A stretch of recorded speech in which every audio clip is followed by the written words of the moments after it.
Please welcome the incredible Laura Higgins. Renee, I'm so excited. I'm so excited that you're here. I'm with you. You're with me in Sydney, Australia. I know, it's crazy. How long's it been since you've been in Australia? 20 years. Insane. Yeah, I know. Does it feel different? Well, yeah, I'm married with kids. Yeah. More exhausting. You're on your jet lag day right now. Yeah, I think so. But, I'm feeling it. Mm-hmm. I'm so excited that we're finally meeting in person. You're one of those people on the internet that I became like instant friends with. Yeah. And then it felt weird today being like, oh, it's so good to see you again. And You I said realized that. we've not I'm like, met it's in nice to meet you. Totally. We've not met in person. How did we meet? Was it on Instagram? I feel like it was Instagram. Yeah. I feel like we became friends on Instagram. You came on my podcast. Yeah. I came on yours. And then it just was a series of replying to each other's stories. It was. And then the relationship. finding out that you're a really cool person. Well, I feel the same. I feel like you're like my Canadian kindred spirit. Yeah. That's it. That's what it is. That's what it is. Yeah. Exactly. So I've been so excited to sit down and chat with you. What I really love about your journey is you pave your own path and you've been really brave and you've made some really big moves recently. And so I thought it'd be cool to chat about, to begin with, like, have you ever had a moment where you felt like you've been chasing someone else's dream and you've wound up somewhere and you're like, I don't think this is what I want? Yep. I think when I doubt myself the most, I try to blame it on somebody else. Yeah. For me, it was really, so when I got into the world of public relations, I started at an agency that worked with funded technology companies, and we did social media and content marketing and some ads in there. And that's kind of what I brought to the table. Yeah. And I had a business partner who was largely in PR. Yeah. And we did business together for about a year and a bit when we actually dug deep into the numbers to find out that PR was the most profitable thing that we offered as a service. So we're like, let's just double down on this. It makes so much sense. We went from like 20% profit margins monthly to 60%. And I was like, yeah. But I never knew how to do PR. So I ran this agency for 7 years and never pitched the media a day in my life. Wow. So I liked that dynamic. And then my business partner left and things got interesting for me because I was like, oh, I'm actually not in love with public relations because it's very demanding. It's a 24/7 thing. And I was having babies. And it was just, this wasn't for me. But then that's what people knew me for. Yeah. So and you're good at it, Renee, so you should keep doing it. You know that feeling where you're just like that visceral feeling of, yeah, I'm good at this, but I don't want to do this? Yes, 100%. But I just kept going because I'm like, well, I already know how to do this. It's easy for me to start another agency and easy for me to get clients. I'll just keep going the course until a pivotal moment where my husband called me out on something. Yeah. And I was like, you're right. I don't want to do this anymore. At that same time was when I was having conversations with a friend of mine who had an agency, and she was like, we wanted to start a PR department. So acquired the company and it went to a good home. And as of December 1st, what was this, like 11 days ago, I'm officially out of public relations. So exciting. Yeah. And how does that feel for you going from, because it can be such an identity thing, right? Like we become known as the PR person or the marketing person or whatever. How do you feel now knowing it's no longer yours? It's crazy because I kept pursuing this thing because I wanted to fulfill this label of what other people thought of me. And I remember these moments when people would call Dan and I a power couple or like a power mom who had 2 babies in the same year as launching an agency. Yeah. And I was like, yeah, thanks for recognizing that. But it was just so not real. It was inauthentic. And I was just pursuing other people's expectations of what I thought they wanted of me or expected of me or thought I was good at. Turns out I was just kind of holding on for dear life, like survival mode. And I needed to let go. And when I released that, the identity, I was like, I released it long before the agency was acquired. Yeah. It was like, it opened up a whole new portal of energy, of healing, which is crazy. That's amazing. And people, and I like, no regrets. no regrets, because I believe that we're destined to go through the course. If we believe this is a lesson, we got to learn it for ourselves to eventually teach others to pursue what you're actually passionate about. Otherwise, it can make you sick. Yes. And there's this element of golden handcuffs in a way, because I know when I was building our marketing agency, it was like, this is quote unquote going well. I really felt that it wasn't aligned anymore, and I didn't know how to, and actually for years I knew I needed to step into coaching, but it felt really scary to let go of something that you've built, something that you've labored over and you've been obsessed with, and you're proud of it because you built this thing from nothing. And like you said, you went through this journey of also having 2 boys and having this business baby as well. I can see how that would be really hard to let go of, because it's the thing that you sacrificed a lot for in that season as well, right? Yeah. It's something I say, I had 2 babies in the same year that I birthed this agency. I would not recommend that to anybody. I was ignoring the truth of how I felt maternally and as a woman, even as a partner to Dan. Yeah. And I can't say that I shouldn't have done it, because again, these are lessons for a reason. Yeah. But it did make me sick physically. I had issues for the longest time, like just health issues. Yeah. And I was they called me skinny fat. I was like, didn't work out, didn't eat well, ate crap food. But, being a tall woman, people are like, you gained 10 pounds where? And I'm like, hang on my finger. Yeah. But I was not a healthy person. Yeah. And when I looked at, this was, like 11 years ago, the other women in the industry that were successful, people that I idolized, they weren't healthy either. And I thought, this is just what you have to do to be a successful entrepreneur, is you don't put yourself first. You don't put your health first, mental, physical, spiritual health. You put your business first. Yeah. Wow. Because the moment that shifted for me, I was released of mental load. I was released of the fats that were like stored in my body. But it opened up space for deep healing. And when you actually allow yourself that space to just heal emotionally, you get like these like divine messages saying, this is actually what you got to do. This is the course you have to take. And these are the people you need in your life. And maybe you don't know them yet, but they will show up. Yeah. And you were probably one of them. Yeah. Years ago. Yeah. So I think that fulfilling other people's expectations of ourselves is the worst thing we can do in life. Like the lawyer expects their kids to be lawyers. The doctor expects their kids to be doctors. And maybe some of these people do. They want to do it and they're great at it. But it's also like there's part of it that's the pressure to do that. Yeah. And when there's a path laid out in front of you, it takes a lot of bravery and intention to step off that path. Yeah. It's easier in a lot of ways. Well, in the short term, it's easier to keep staying the path.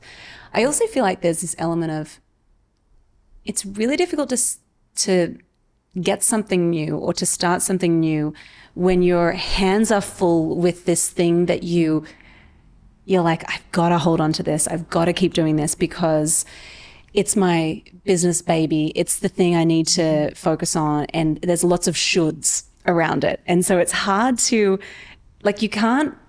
nothing new is going to come to you while you're holding onto this. You don't have space. You don't have capacity. You don't have a free hand to even hold on to something new or start something new because you're so piled up with this thing over here. It's in it. And you feel like you're going to disappoint people if you step away. So you had, was it a marketing company? Yeah. Okay. I had a marketing agency.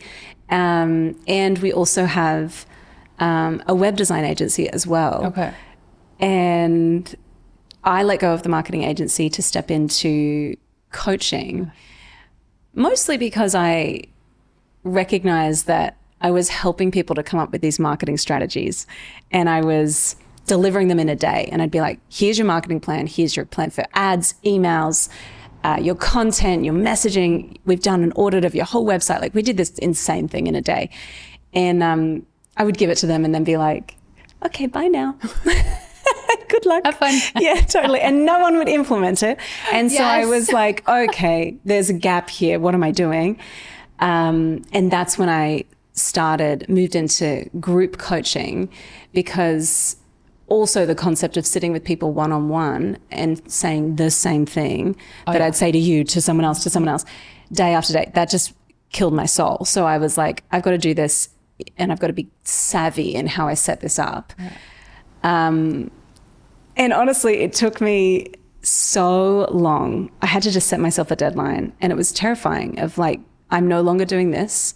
And I got 16 clients to sign up to this group program. They paid me $1 each. So they paid me, I had $16. You made it. I know. I was like, I've made it. They don't even know what it is. Neither do I. And so I was like, okay, cool. We're starting this thing. It's going to be called the Next Level Club. I don't really know what we're going to be doing, but it's going to be good. And all 16 of them started. We launched it and never looked back. Okay. And that was 2.5 years ago now. But that month before was terrifying. I made no money. I couldn't pay my staff because we were letting go of this old thing to step into this new thing that I knew was going to be great. But it was that in-between bit that was terrifying. I'm curious about, for you, what does that look like now? You're in this in-between bit of stepping into the new thing. What does that feel like for you at the moment? So going back to that bridge from like old offerings to new, I had that too when I mentioned getting rid of the content marketing and social media. Yeah. And it meant that we were saying no to sales. It meant that we were going back on proposals that we had sent and saying, we are actually not doing this anymore. Like, well, who's going to, it wasn't our problem to solve. We're like, we can do this one thing for you and we'll do it really, really well. Yeah. And there were those 2 months in a row where we were in the red. And I said, have faith. And then it was like the next month, it was like, boom. And then boom, and just kept getting bigger and bigger. And then our profit margins were growing and growing because we had so much conviction in what it was that we were offering. We knew it was just, but a couple bad months, it happens. Yeah. So for me now, in stepping away from, being in the industry for 13 years, it's like I already went through that grief process. And now it's just so beautiful. Like here's an example. I check my emails in the morning. Instead of there being 50, there's like 2. And I go, oh, this is really cool. Yes. I like this. Yeah. They're increasing now, but I get to focus on the things that I want to do. And I'm trusting the process. So one of which is my program my event called the Pink Skirt Project. Yes. And it came about from, oh my gosh, it started in 2017. I was sitting around the table with a bunch of female entrepreneurs and we're answering the question, what does success look like to you? And as the women were chatting about this, I just had this very clear vision. I was like, me with a pink skirt on in front, like on a stage in front of thousands of women. I love getting a standing ovation, but it wasn't from something I'd done. It's something that we had done as a collective. Yeah. And so I was like, went on my merry way. 2 years later, go to the Alt Summit in Palm Springs, which is for like creatives and influencers. Yeah. And they have fashion shows as part of the event. And I was sitting there catwalk side, and the first model that came down from this one designer called Amanda Perna, her label's House of Perna, was a woman wearing the pink skirt of my vision. And I was like, crazy. Whoa, I go, that's it. Like I saw I've been there before. I've seen this before. This is familiar to me. So I never bought the skirt because I was like, what am I going to do with this designer skirt? Where am I going to wear this? My friend finally convinced me to buy it a couple years later. I hung it in my closet and I was like, this is significant in a way. This is a symbol of what it means for women to go into business, to be their own boss, to pursue their passions and make a living according to their standards. Yes. So then I just launched this event called the Pink Skirt Project. And I knew the venue. It was like, I need it at this particular place in Kelowna, BC, Canada. And this date, they had space available. So when I did the walkthrough, I was like, what's the capacity of this room? And they said, well, 350. And I said, well, then I'm going to sell 350 tickets. I don't know how. I love it. But it's going to happen. Because God was nudging me saying, this is the thing. And you'll figure it out. Yes. Everything else will just fall into place. Do it. So I did. And we launched it maybe a month ago. And we already sold out our VIP tickets. And we're selling. I know. It's like, Wow. So when you have this, like, you know, someone saying, yeah, this is it, do it. Yeah. You feel called to it. It doesn't have to make sense. You will regret if you don't try. Yes. Congratulations. That's so exciting. And how amazing. Like in those moments, I wonder if you hadn't trusted your gut and let go of the agency, I wonder if that door would have opened. Like there's this weird thing of like, there's a reason it's called a faith step. It's like, it requires faith. It actually requires you to take a risk and be brave and not know the outcome. But it's also making the decision. Yes. Because I had so many options in front of me. There was like 20 doors that I could go through. There was don't do anything at all, right? Be a stay-at-home mom. It's like, I tried that for a month, didn't work, didn't like it. It's just not who I am. Yeah. And I have the utmost respect for women that decide to do that, or even fathers. It's like, nope, okay, shut that door. Or the kids are still at school full time and we're traveling the world, which we kind of are right now. But I always need to be working on something. Yeah. And I'm learning more about myself because now I'm given this space to realize one of the things that I'm really good at is helping breathe fire into people. I see their greatness and I want them to see it too. Yeah. And that's what this event is. So had I not walked away from that old identity of public relations Renee, I never would have been able to do this. Yeah. And you think about how many people would miss out on this new version of Renee. And it's not just about you, it's about the people that are going to be impacted by what you're doing as well. It's never about you. Yeah. Well, same with you, the impact that you make, right? You stepped away from guaranteed revenue to follow something that you were being called to do. Yes. And I had a moment recently where we went away. And what I find for me is that if I want to create, I have to give myself margin. I have to give myself space. Otherwise, I just am like in the day-to-day, the getting things done mode. It's really hard to create from that space. It's really hard to dream from that space. And so we went away.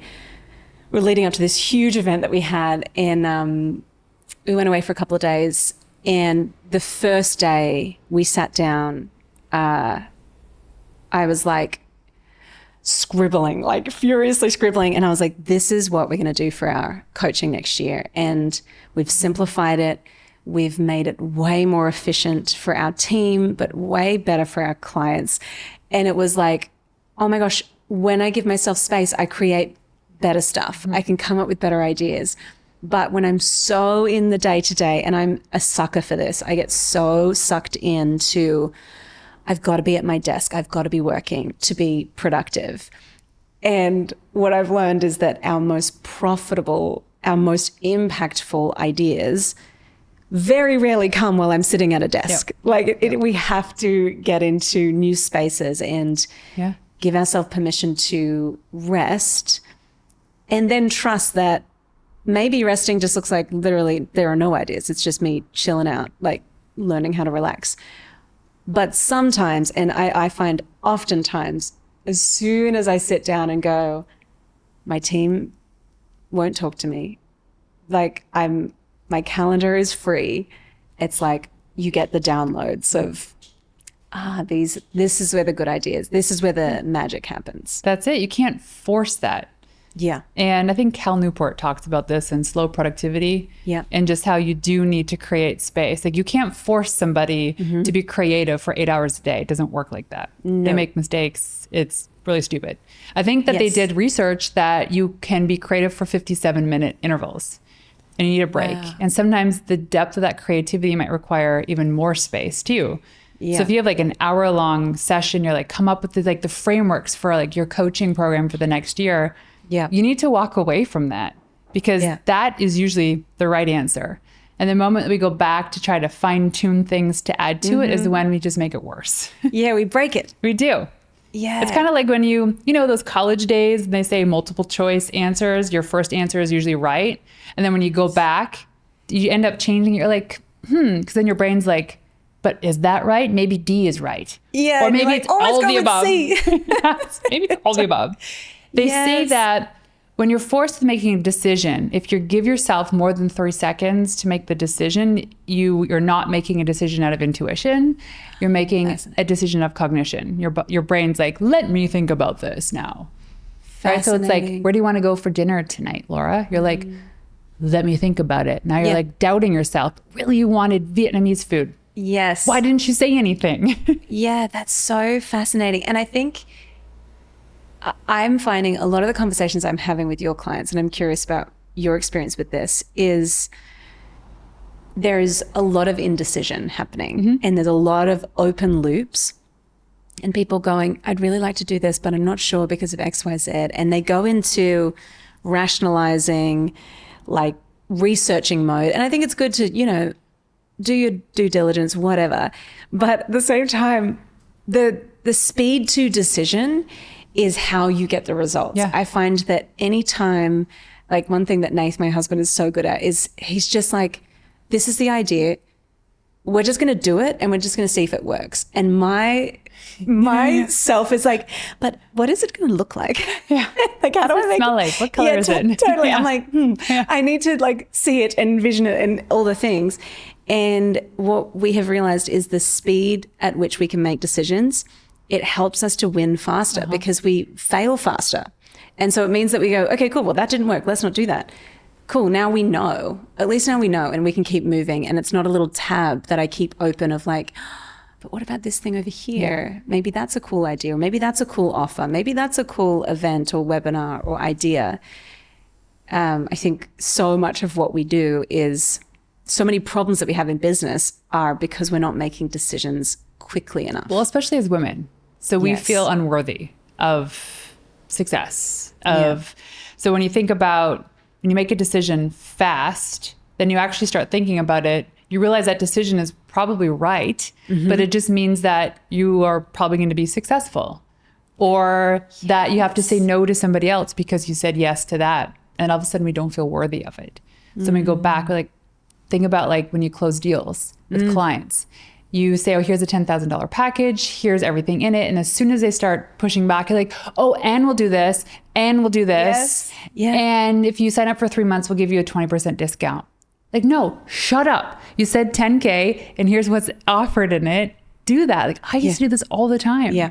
And that's why we were so overworked, because I didn't feel like I was worthy of that success or of that revenue. Yeah. It's all like childhood trauma crap that keeps coming up. 100%. It's like that feeling invalid. It's being a female, which is a huge thing too. So decision making, when we start to go back and actually make it more complicated, it's because we don't feel worthy of it. Like, how can it be this simple? How can it be simple that we are going to only do PR and not social and content, and we're going to work 50 to 60% less and make 60% more? Didn't make sense. Like, oh, I don't deserve that.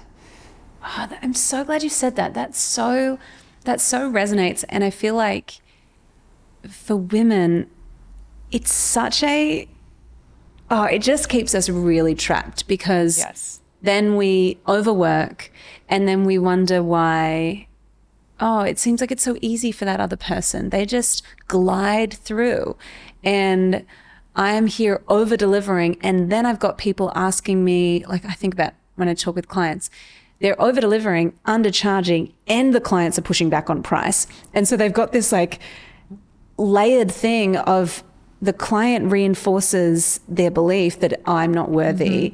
And so then they chuck in more stuff, and that client ends up being a nightmare client anyway. And if they had have just accepted no is also fine. It's like no, if they say no, that's also fine, but I'm not going to change my stuff. I'm not going to be the dancing monkey that does all the things to please this client who probably wasn't the right fit.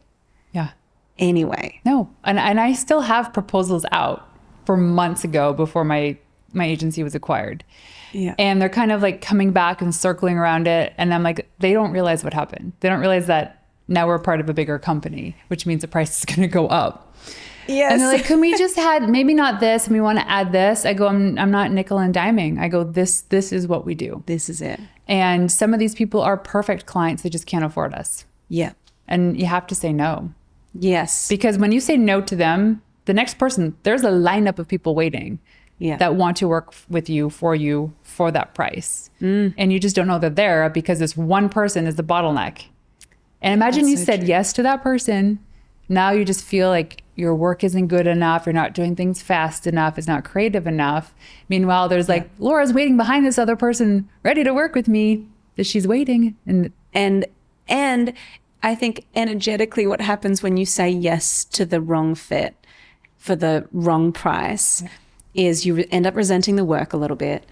And all of a sudden that becomes your new standard and your new baseline. And the next time you go into a sales conversation, you kind of sabotage a little bit because you present the price and then you do that thing where you rattle off, but we're also going to do this and I'm also going to, and I'll come to your house and clean your house. Like you kind of are like, what am I doing? Wash your car and I'll walk your dog. It's like, how did I get here? So I think it's this like, we have to be so mindful of what we say yes to and what we say no to. And I wanted to talk with you about this because I feel like you have gone through this journey. How are you now protecting your yes? Because you're a busy mom, you're in this new season. How are you doing that? So can I swear? You can. Okay. I'm like, can I You can absolutely swear. Dan and I have this filter. It's called the fuck yeah filter. Where anytime that we're invited to go anywhere, if it doesn't initially scream fuck yeah, it's probably like maybe not now or maybe later. Because it's like that visceral, yes, I want to do that. Yeah. Like for me, we're celebrating our 10-year wedding anniversary and I want to go to Italy for 2 weeks. Now, we were invited to go and do this incredible experience with friends of ours through Kenya. So they have this excursion that they do, and it's for their charity and their organization. Beautiful. Where we go and we stay at this beautiful hotel for like 5 or 6 days. And then we go do like this trip in the desert. Yeah. And we sleep in camp in tents. I don't do that. I'm not good with that. They're like, well, there's showers and there's really cool people and amazing entrepreneurs. I'm like, yeah, that's fine. You know what, Dan, let's consider this for next year, like which would be this year. It turns out that I would have to choose between our trip to Italy or this. We could probably do both. Yeah. And I witnessed myself dancing around the idea. I was like, oh, but maybe this is a once in a lifetime thing. We get to bring the kids. What a beautiful learning experience for them. Yeah. But my heart was already set on Italy. Yeah. And I just went up to Dan one day. I go, Dan, in my mind, I already created the story about our anniversary. I'm in high heels wearing red lipstick. It's the opposite of going to this thing in Kenya. I want to go to Italy, please. Yeah. So I think we need to be okay with trusting ourselves and saying yes to the right things, knowing that it might be wrong. Yeah. And that's okay too. Like saying yes to becoming a business coach and not running a marketing company. Saying yes to walking away from building something for 13 years. Like, really? Nobody cares. Yeah. Nobody cares because everyone's thinking about themselves. And so when I made the announcement that my agency was acquired, I got some messages and some DMs, congratulations, but no one was like, oh, well, what are you going to do now? Or what's next? It's like, I'm already doing it. This is the thing I've been wanting to do now for 10 years. Yeah. Now I'm doing it. And it maybe doesn't make sense to other people, but you've been envisioning it. You've been seeing it and dreaming about it. That's it. And so this decision is like years in the making. It's so silly. As well. It's so silly. How do you, in the moments where you feel like, okay, my tendency is to say yes to this thing, even if it's not like a heck yes. How do you give yourself distance in that moment to not be like, of course, we'll see you in Kenya? Like, how do you do that? I know. In those I moments? just crossed my eyes. I'm thinking of an example today. So context is we flew into Australia yesterday afternoonish. Huge flight. And and actually the flight was fine. The whole trip here was smooth, beautiful. Yeah. But today's technically day 2. And we know is the worst day for jet lag. Yeah. But it was also, we knew today was the back-to-back-to-back day with all the things. Yeah. And then I saw that Dan snuck in a dinner late tonight.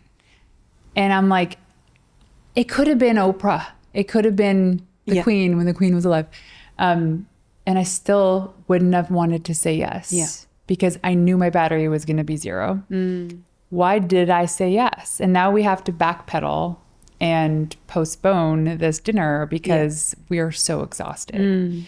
So sometimes when you don't follow that, okay, your gut saying no, we end up making excuses. We end up disappointing others because now these people that were excited to have dinner with us aren't going to have that dinner with us. Yes. Yeah. And sometimes you don't know in the moment, this is going to be a bad call, or future me is going to be annoyed by this. I find myself, there's like certain weeks of my cycle where I'm like, oh my gosh, give me all the people. Like I'm like ready for it. And then there are other weeks where I'm like, who said yes to this? And it's like, oh, it was me. Those decisions you regret. It felt good in the moment because you felt good in the moment. I felt good in the moment. So I said yes. And then you're like, I have deep regret. But it's just like, going on that is when you're more self-aware. Yeah. It's okay. And I actually shared this the other day on social. It's like, imagine going through life not worrying about if you've offended somebody else. Because if you're really making decisions based on what other people think and avoiding offending somebody else, you're not being or living a life true to yourself. Yes. And how beautiful would it be if we all just went through life not worried about offending somebody else? Yeah. Like, it's so simple, yet we still do it. Well, I said yes because I didn't want to upset her. Yeah. Like a best friend's birthday party, you're exhausted, something happened and you can't go. No, a good friend would be like, I totally understand. Well, maybe it upsets them too, but they're not offended by it. Yeah. Yeah. And it's also, I had this conversation with my sister just last week. And I was like, sometimes I feel like, because we live in Sydney, our family lives in Newcastle. It's not far. It's a 2-hour drive. But like, if you do that every weekend, it's like a lot. Yeah. And so I said to her, I was like, the expectation that I put on myself is that I have to travel to see you because you have kids. You're in a like really busy season. The rest of my family's there, and like I'm super tight with my siblings. And I was like, but I have this story that I've told myself that I'm responsible for seeing the family. And so I've got to drive to, and by me, I really mean Nathan most of the time drives, and I'm the passenger and I fall asleep as soon as we get on the freeway. But like, we've got to drive because we've got to go see the family, and it's really important to me. But then I said to her, I was like, but here's the thing, like, you guys don't come down to Sydney that much. And that's okay. I don't expect you to come down to Sydney. I just expect myself to go up to Newcastle. And she was like, that's super weird that you are telling yourself that story, because actually I don't think anyone expects that of you. And it was really like lovely for her. She was like, I think you just need to let go of that expectation now and just know that everyone's good. Everyone loves you. Everyone's crazy how we tell ourselves these stories. And we wind ourselves up in little knots, and we're like, oh, well, this is the story. And then we keep walking the path back to, well, our brains figure out how to reinforce that story. Yeah. Oh, they're Validation. annoyed because I haven't come up for this thing. And it's like, they're not. And if they are, trust that they'll tell you. Yeah. Yeah. Oh, I know. If you hold on to these things for too long, crap happens. Like, for instance, my previous agency, I was sued for wrongful dismissal from somebody who had spent 2 years trying to give her the best business outcome, the best job environment possible. And I just knew, I'm like, I should not have let her go. But what's the story I was telling myself is that she was one of the most senior people on the team. She had the most experience. That if I let her go, what are other people on the team going to think about that? Do they feel like their job's threatened? Turns out she should have been let go from the very beginning. Yeah. So I was so worried about everybody else's feelings when I knew it was something that I just needed to do. It's so hard. So I'd love to think about and chat through with you, like, what is it that you think women and female entrepreneurs, whether they're parents or whether they're single or married or whatever, what do you think that women in business need to know now? Like how would you want to encourage women in business today? Right now, maybe my answer will change in 5 years, but just reflecting on my own experience is we cannot operate like our male counterparts. Our body isn't designed that way, as you alluded to actually with your example earlier too. But also in these seasons of becoming a parent, if that is something that you want to do, or if it's happening, the expectations and the demands of you, even when your children aren't around, far exceed anything you could possibly imagine. Yeah. And when we put ourselves through so much stress, we actually end up being the mediocre version for everybody, including ourselves. And we can't be the best version for the people that matter.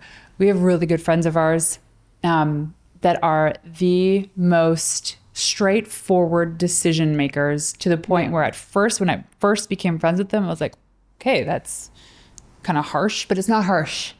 It's like, we invite them out for dinner. Nope, can't make it. Thanks for the invite. So-and-so's in town. Yeah. I'm like, oh, I would have elaborated on that. Oh, thank you so much for thinking of me. I really appreciate. It's like, I'm going to take a page from their book because they have created boundaries that they did individually, as a couple, as parents, and as a family, of what's a yes or what's a no. Yeah. And their filter is family first. And while they've probably passed up some incredible opportunities for business and connection, they know what's important to them. And I find sometimes we're saying yes for the sake of saying yes, because we are afraid of offending people by saying no. But imagine we started saying no more. Yeah. And that's the season of my life, is saying no more. Yeah. And being okay with it. Like, I know I'm a good person. I know who I am. And if I say no to going out for a dinner with friends, it's because there's a reason. I'm exhausted, or it's just not a good time for me to be doing this. Yeah. We just need to trust ourselves a little bit more. Yeah. And like, here's the thing is, like, a lot of the answers are already inside of us. Like, we know what we want to do. We know how we want to parent. We know how we want to show up as a wife or a husband.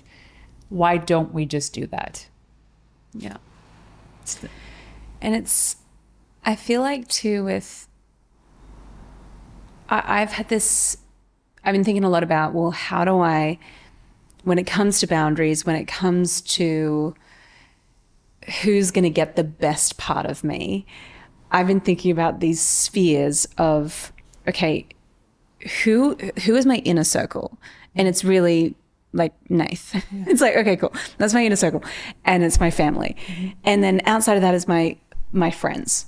And even within my friends, I've got a circle of friends who are like your ride or die people. And then outside of that, it's clients. And then outside of that, it's like random, like, I don't know, people on the internet.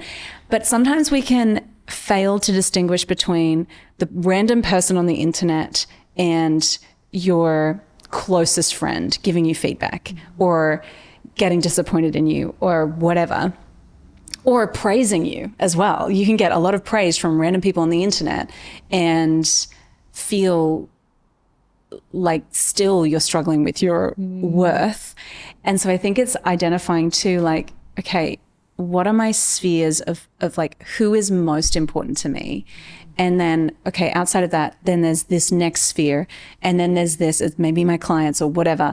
And then it's random people on the internet. And so it's like, I feel like it's really hard to distinguish sometimes between all of that, those varied relationships. And so it can be hard to put in boundaries. It can be hard to know which of these am I prepared to let down or disappoint. Here's an easy way to do this. Yes, tell me. And you look at like the different departments of your life, right? I love running that. a business, being a wife, being a parent. Yeah. In all of those categories, departments, whatever you want to call them, there are probably, a handful of people that you admire doing it well. Their opinion should matter more. And guess who's going to be at the top of those departments? Probably not your family, probably not your best friends. Yeah. And so you have to learn to let those comments and those suggestions, come in, appreciate them, and let them go. Yes. I don't think that we actually give ourselves that grace to do that. Because I remember and I love my sister so much. We just have different parenting philosophies.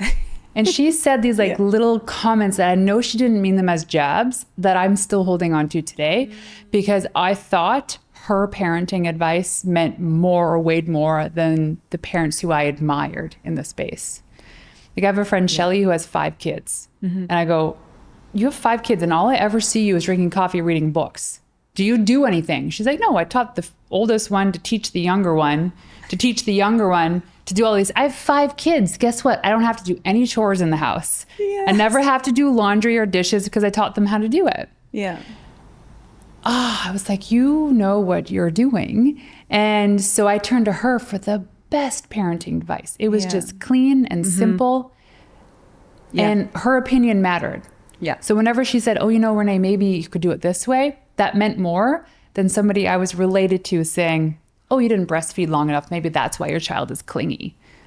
Ouch. Yeah. Or, you know, you should have done it this way.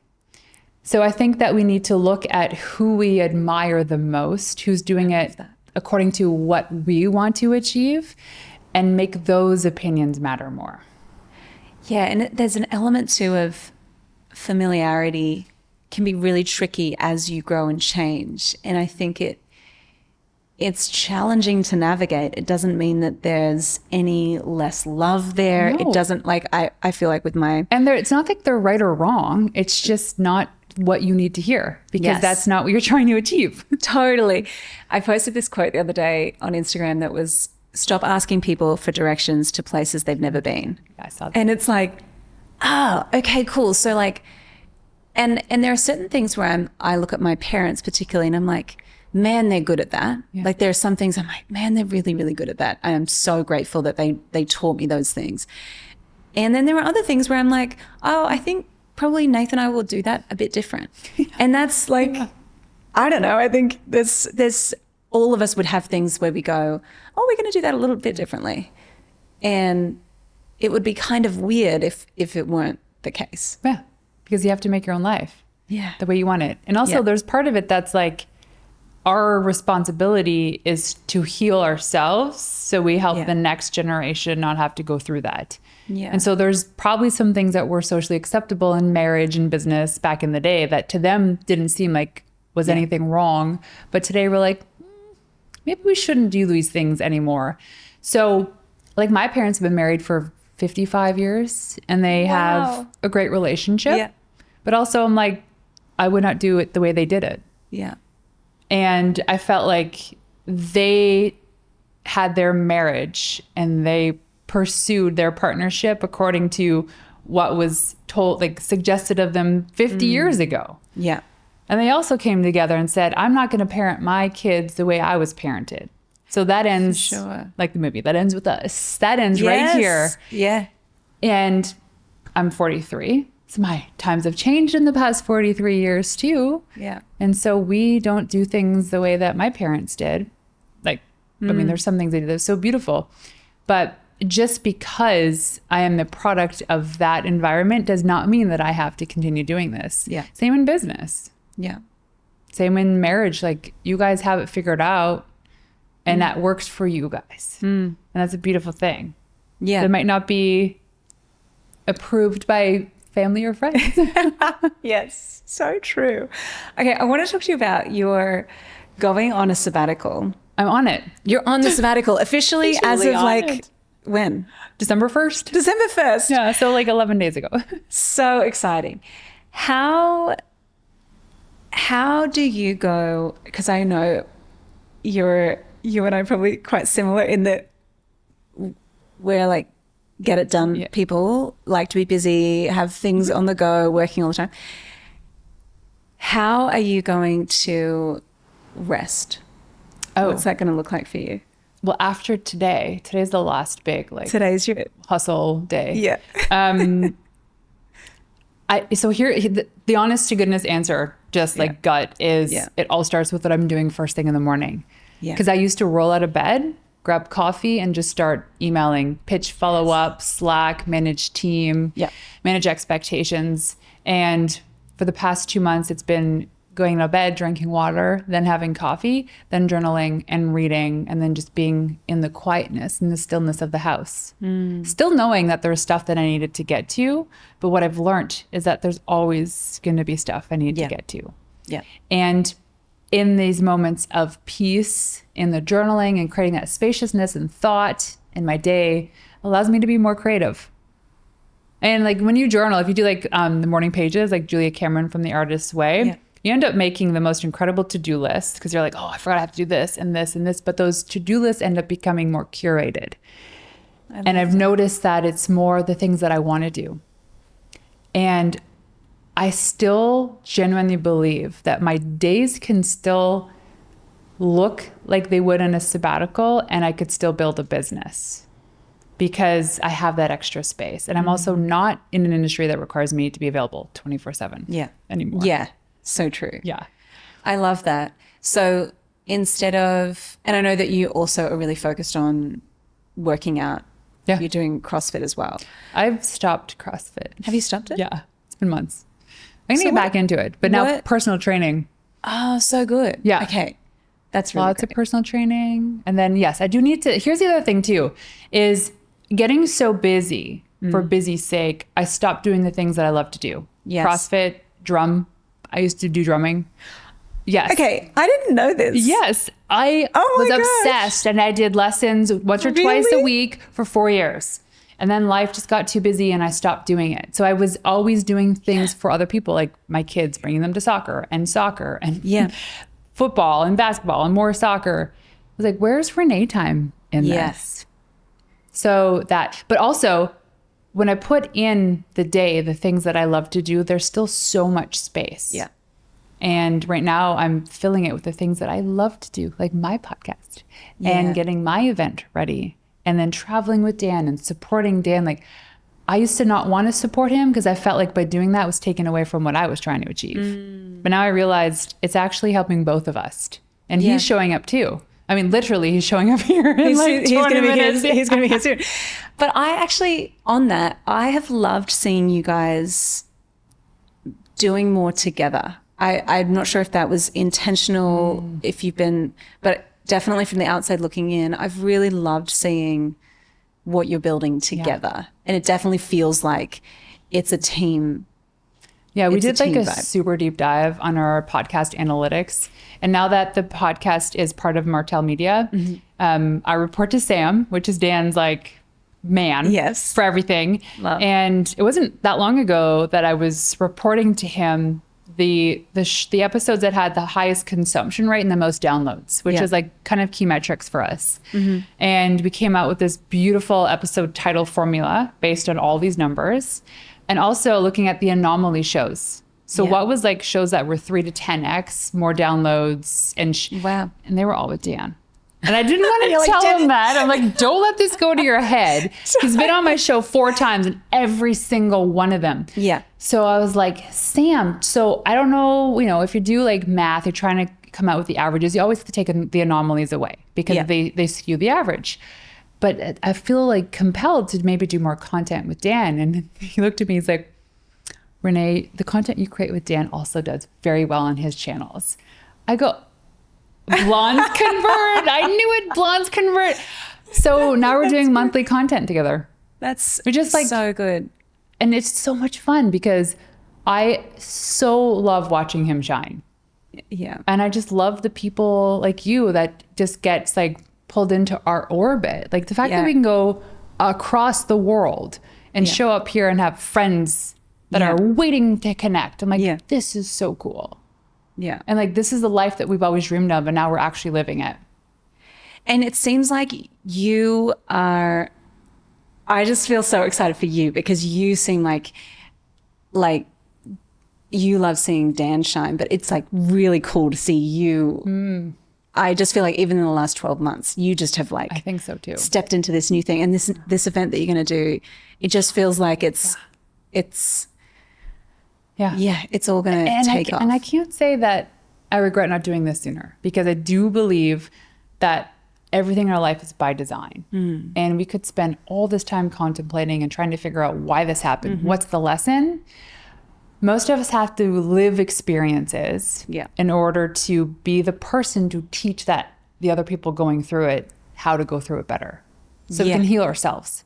So whatever crap I just went through in the world of PR and agency life, it's like I needed that to know this was the next thing. Yeah. And I have conviction with this next thing. Yeah, because it would have been easy for you to just go, oh, okay, cool. I'm going to do this thing now because it makes sense. Like, I think that's really cool that you've gone, no, it has to be the right time. And almost like you kind of got a little bit kicking and screaming. You left the agency of like, am I ready to do this? Is this going to be the right thing? And then you just know. It's just, There's never a right time for anything. Yeah. There isn't. Like parenting. Nope. Like if we really said there's a right time for parenting, there's not. I think like maybe physically for women, there probably is. Yeah. For business, it's just, you just got to do it. Yeah. You just got to jump in. Yeah. Take the chance, make the decision. That's your decision, not somebody else's decision, and do it. Yeah. Oh, I feel like I had so many other questions written down, but. Okay, I have one for you. Oh, yeah, you tell me. Okay. I'm ready. Okay. So in the world of marketing, because I know you know this really, really well, I've seen such a massive shift in PR. Yeah. And now it's pretty much like everybody's an expert online. Yes. This, like, connecting in real life is the golden nugget for success. But what are some of your predictions for 2025 when it comes to marketing your business? Oh, I love this question. I feel like we went to this Stephen Bartlett podcast day thing, and he was talking about AI. And I remember I left the thing and I was like, oh my goodness, are any of us going to have a job? And I really felt quite anxious and was like very stressed. It's like, no, everyone's an expert, but also how much of it is AI and ChatGPT and like what does that actually mean for us? And I had this revelation of what this is going to mean moving forward is that in-person tangible things are going to be the stuff that cannot be replicated. And that's going to be the stuff that people crave and that they gravitate toward. And so we're doubling down on how can we meet people in person? How can we do more events? And how can we make people feel like a human in this world of AI? How do we make people feel really seen, really supported? And so we're doubling down on how we build community, how we do in person. And so in terms of marketing, anything we can do to replicate an in-person experience is going to work super well. And then a tactical thing is the stock standard. Here's me talking to camera and I'm sitting in a chair. It's static. It's just me just talking with some captions. I am finding that content does not work. And so we're seeing movement, whether it's like me driving in a car or me walking around, or there's some sort of movement to keep people engaged. I'm finding with video that's working a lot better than the, hi, I'm a talking head. But then that did used to work. Yes. So Jen Gottlieb, someone asked her like even years ago, what works best for social media, like Instagram. She goes, well, it changes every day. So is how I show up. Yeah. And if you look at the Hermosis, their content changes all the time. Yes. So it's like you see something new and it's banging, and all of a sudden everybody starts doing that. They're on to the next thing. And they already know like 3 things out. What's the next thing? Yeah. Because they can't. So those like direct to camera stuff used to work, and that was beautiful. Used to work. Yeah. And then everyone starts doing it. So it's like, scroll. And even conversations I would have with friends who maybe would be ideal clients of mine, I always ask them like, what content do you consume? What do you like? What do you not like? And I remember a friend said to me, she runs a very successful business. She was like, it feels like every video, someone's just telling me what to do. And I heard that and was like, yeah, that really sucks to be like, have someone talking at you to tell you what to do. And so I think I don't know that I have the full answer of how you do this, but I think it's this more of a blend of like, I'm approaching content as how can I inspire people, and like a simple thing that's working well for us right now. And again, in 3 months' time, it may not work, but beautifully designed quotes work really well because they're very shareable. That was like the OG of Yes. Instagram, Yeah. other than taking pictures of your food. Yeah, food. So now we're coming back to this. Now it's beautiful quotes. Carousels are working really well for us still. So we're like, carousels kind of made a comeback. So we're kind of trying to have a blend of formats. So video, design tile, carousel. And then we're also trying to have a blend of, okay, is this a story? Is this something that is funny? Is this something that is educational? So it's not all educational. It's like this blend of connection content, people actually seeing you. And I think more and more I've realized if I post a photo with Nath, people love seeing Nath because it's like, oh, You're a human being. yeah, he's your husband. Like, it's like, oh, okay, cool. It doesn't feel as polished. Yeah. So that's what I'm seeing. It's like connection, your story, your perspective, and the educational, like how-to stuff in the mix of that. Because we do need credibility. We do need to show that we're. Well, that's we know why what we're like talking the about. Get Ready With Me was, and maybe it's still doing well, but you see these people, mostly women, that are Yeah. putting on their makeup, going live, talking about whatever questions flow in. Yes. And then they can use that for whatever. I think my prediction for 2025 Yeah. is very much the same thing. It's about in-person connection. I was offboarding a client probably 6 months ago. Yeah. And he was a PR client. And this was when I was slowly getting rid of the clients that I didn't want to work with. Yeah. And he's like, Renee, everything you did was great. I love this. But if you had one suggestion for me going forward in the next year, what do I do? I go, get in the room, physically get in the Yes. room. I go, nobody I've done business with was because of the one time I met them off chance on like a Zoom call. Yeah. They were either introductions or people that I met. And that is never going to change. And it's going to be especially more true with AI. Especially more true with people trying to figure out like the analytics and the stuff in social, what converts. The other thing is, I hate the word omni-channel, but it's almost like a reality now. Yeah. And you have to have different formats across different channels. Yeah. And the third thing, I think this is the last thing, is that everything I just said is probably going to be wrong in 6 months from now. And knowing that, you have to be open to changing. So don't create annual plans being, this is exactly what we're going to do. Maybe create quarterly plans and then check the data. That's such good advice. And I think too, we can chase the structure and I'm gonna do this many posts, and they told me that this is the structure and these are the hashtags and this is the trend. And then when it stops working, we don't research or get curious of like, okay, well, what if I did it this way? Instead, a lot of people go, well, it's broken and the app sucks and I'm done. And they get really disheartened rather than going, all right, well, that season of that content working is done. It's good. So let's move on to the next. And so I feel like that's the staying curious and the reinventing. people that are succeeding also know going into it, they could be wrong. We're going to try this. It could be wrong, or it could be this thing that goes viral. Yes. And that's great. One thing that goes viral doesn't mean that formula is going to work again. For sure. You have to be open to just trying things differently, doing things differently, but have the same foundation of the mission that you're trying to achieve. So you're trying to get from A to Z. Yeah. That's not going to change. How you get there will. Yeah, the message and the impact is the same, but it's the way in which we get there. I love that. I think that's such good advice. Yeah. Okay, I have a question for you. Yeah, tell me. I asked you this one maybe 2 years ago. I don't even know when you were on my show. We don't even know. I feel like it was 2 years ago. Well, when I ask you what it means to be a wild woman, yes, what is that to you? I don't know what I said then. Well, it's changed. I think it has changed. Yeah. I do think it would have changed. I think for me,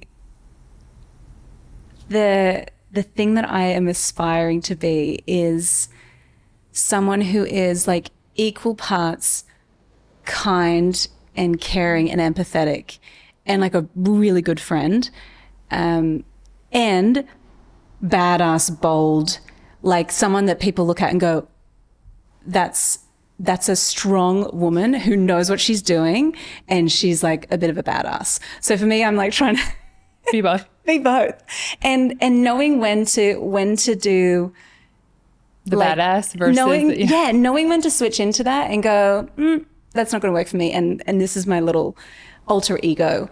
So I think for me, it's like blending the magic of the feminine with that just the right amount of that masculine energy of like, sassiness. yeah, just Kind of like reminds me of the Uber ride I just had when he refused to stop. The wheels were rolling very slowly, and I'm like, what's going on? Because he was picking me up in a no pickup zone, and there was the parking guy. His camera was out, ready to take a picture of this guy's car. It's like, I'm not Tom Cruise. This ain't happening. This is not happening. So he eventually stopped. I jump in, and I go, were you going to stop? He's like, sorry. And he just starts getting angry about the whole situation. And I let him have it. And when he was done, I go, you could have just been a lot nicer about that, and I would have understood. But I was like, very stern with him, and he looked at me. He's like, I'm so sorry. I'm so sorry. I'm so sorry. I go, you could tell me the same information and not be a frustrated jerk. And I would have totally understood. and I would have respected it, and I would have run a little bit and I'm jumped like, in. but also, thank you for thinking I had the capacity of doing that. Like, I'm not a stunt person by any means, but I appreciate You that. must have looked like you were just ready to. It's on my phone. It's on my phone. Anyway, but I feel like there's times when that, I don't want to say it's rage, but kind of like this situation could have been dealt with a little bit better. Yeah. And it's okay to speak up. It's okay to say, you do not have to talk to me like that. Or you could have been a little bit nicer. My favorite saying, and it's paraphrased by Stevie Nicks, she says, when you're gracious, you've already won the game. Oh, I love that. It doesn't matter if you win or lose. It doesn't matter if you didn't achieve what you wanted to achieve, or if you are divorcing somebody, whatever those life challenges. If you're gracious throughout it, you've already won. I love that. That's such good advice. Yeah. Final question for you. What does being a wild woman mean to you? Oh, no one's ever asked me this before. Really? And I'm like so nervous. No. So the word, after probably 250 interviews where I've asked this to women, the one word that keeps coming up time and time again is the word unapologetic. Yes. We constantly feel the need to apologize for the things we want in our life. And I think this will change in the next 5 years for sure, because we're going to be less apologetic about actually pursuing the things we want in life, but being completely, utterly unapologetic for the things that we are so convicted that we want to achieve in our lives, and not backing down. I love, love, love that. That is so good. Yeah. Renee, Laura? you're like my Canadian kindred know. spirit. I just feel like I'm like talking to my long lost sister or something. I know. Except I have 3 sisters. So you're like Are my... they as tall as you? No, I'm the random tall one. And my brother. Me too. Are you the random tall one? Oh yeah, my sister's 3 years older, and I can fit my chin on top of her head. Yeah, my dad, well, he's only 6 feet. But yeah, I'm the random tall. The random tall Commonwealth gals. Yeah, That's true. That's Commonwealth. it. Maybe we are related in some other life. Maybe. Probably. That's how I feel. Maybe I had the Aussie accent, and you had the Aussie accent and I had the Canadian. Yeah. You have the... No, the only time I can tell you're Canadian is when you say... Or when you say sorry. Sorry. Sorry. Sorry. I feel like sorry also for Aussies. The way we say O's is weird. You do. Oh, I think took me a while to learn how to say no as an Aussie. No. No. You like add an R to it or something. Like, boy, there's no R. No. That's all right. That's your thing. No. No. I don't know. Is that it? No. I don't know. Renee, how do we end a YouTube video? You can follow me on Instagram, Renee_Warren. And Laura, what is your handle? At Laura Higgins. I love it.